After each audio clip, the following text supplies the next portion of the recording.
دوای ئەوەی بە شێوەیەکی فەرمی گەشتی عومرە لە ڕێگەی وشکانیەوە لە هەرێمی کوردستان دەستی پێکرد، سەدان موسڵمان و تامەزرۆیانی گەشتی عومرە لە ئیدارەی گەرمیان ئەو سونەتەیان جێبەجێ کردووە بەهۆی هەرزانی لە نرخ و ئارامی دۆخی ئەمنی ڕێگاکە.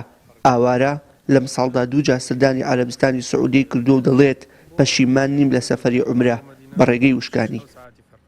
بە ڕێگەی وشکانی حەزم کرد بە ڕێگەی وشکانی سەفەر بکەم. ئینشەڵڵا سەفەرێکی خۆشمان کرد و گەشتێکی خۆش بوو. هیلاکبوونی هەرتایە بەڵام ئیتر گەشتەکە هەر خۆشە.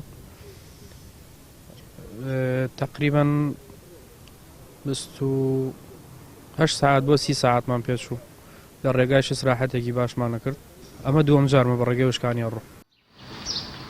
خاوەنی نووسینگەیەکی حەج و عومرە دەڵێت هاوشێوەی عومرە ئەم ساڵ زیاتر لە 2 کاروانی حاجیانمان دەبێت لە وەرزی حەجدا بە ڕێگەی وشکانی بۆ ئەو مەبەستەش دەیان هاوڵاتی ناوی خۆیان نووسیوە.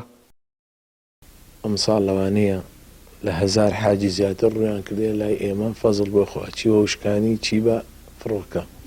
وڵی قەدەغە بوو جاران ئێستا لەخوا بە زیای بڵێ خەڵک ینی زیاتر بە ینی بە فڕۆکەخانە ئێستا خەڵک نەما بەڕاستی زۆر کەمە بووە هەمووی بە وشکانی ڕۆ لەبەرەوە سعرەکەیشی سعرێکی گونجاوە بۆ خەڵک کە کامل خەدەمات کەمەوە کۆمپانیای زاهاوی لەم شارە کە ئیجازەمان هەیە لەلایەن بەڕێوەبەرایەتی حەج و عومرە بە $550 بە کامل خەدەمات، سێژەم خواردن، فندقی نزیک، مەکە و مەدینە کە بەڕاستی عەقدی ڕاستەوخۆمان هەیە لەگەڵ حکومەت سعودیە بۆ کۆمپانیای زاهاوی. تێچووی گەشتی حەج و عومرە بە ڕێگەی وشکانی بەراورد بە ئاسمانی زۆر گونجاوترە و ئەمەش هۆکارێکی دیکە بووە کە خەڵکی ڕووی تێ بکەن. بە سیارە 5 گڵای و بە تیارە 8 یان 9 گڵای ئێستا لەم کاتانە 3 گڵایەکی فەرقە بێ بۆ هاوڵاتیانمە ئاسانکاریەک شتێکی باشە.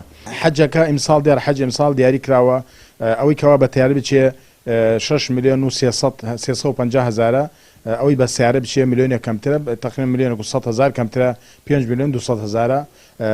طبعا سیارە و تیارش فەرقی هەیە تۆزێ ئەزیەتی زیاترە بڵێن بۆ هەیە 30 ساعت لە سیارە بێت تیارەکە خۆزان لە سلێمانی و لە هەولێر لەمە سەفەرگەنیان جاجا لە کەرکویش بە 2 ساعت یان 2 ساعت چارگێجتەوێ.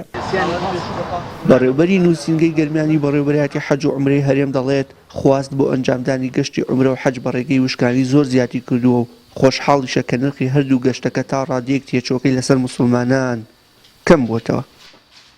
سەرقاڵی ئەو ناونووسین و ناوتۆمارکردنی ئەو بڕێزانین کەوا ناویان دەرچووە پیرۆزبیان لێکەین و سپاسی خواکەین کەوا لە ئیدارەی گەرماندا کە خەڵکان و هاو نیشتمانان و هاو گەرمانانی ئێمە بەشدار بوون کەوا لە نسیب و قسمەتیان لە حەجی ساڵی 2024دا لە ئێستادا ئێمە ئاگاداریمان لێدا بۆ بڕێزانی کەوا مدەی 2 هەفتە ئەوانەی کە ناویان دەرچووە ئەو مەبلەغە پارەی بۆیان دانراوە لە لایەن بەڕێوەبەرایەتی کشتی حەج و عومرە و وەزارەتی ئەوقافەوە ئەبێ ئەو پارەیە بێنە لای ئێمە لیان وەرگین و ئێمەش بینێن بۆ مەساریف و بۆ ئەو ئیش و کارانێکەوە لە داهاتوە بۆیان ئەنجام دەدرێت. مانگیەکی ئەم ساڵ بە شێوەیەکی فەرمی ڕێگە بە نووسینگەکانی سنووری پارێزگاکانی هەرێمی کوردستان درا بە ڕێگەی وشکانی خوازیارانی ئەو گەشتە ئیمانیە بەڕێ بکەن کە لە ماوەی ڕابردوودا بە بیانی دۆخی ئەمنیوە ڕێگە پێدراو نەبووە. وشار محەممەد، کەناڵی ئاسمانی پەیام، قەزای کەلاری ناوەندی ئیداری گەرمیان.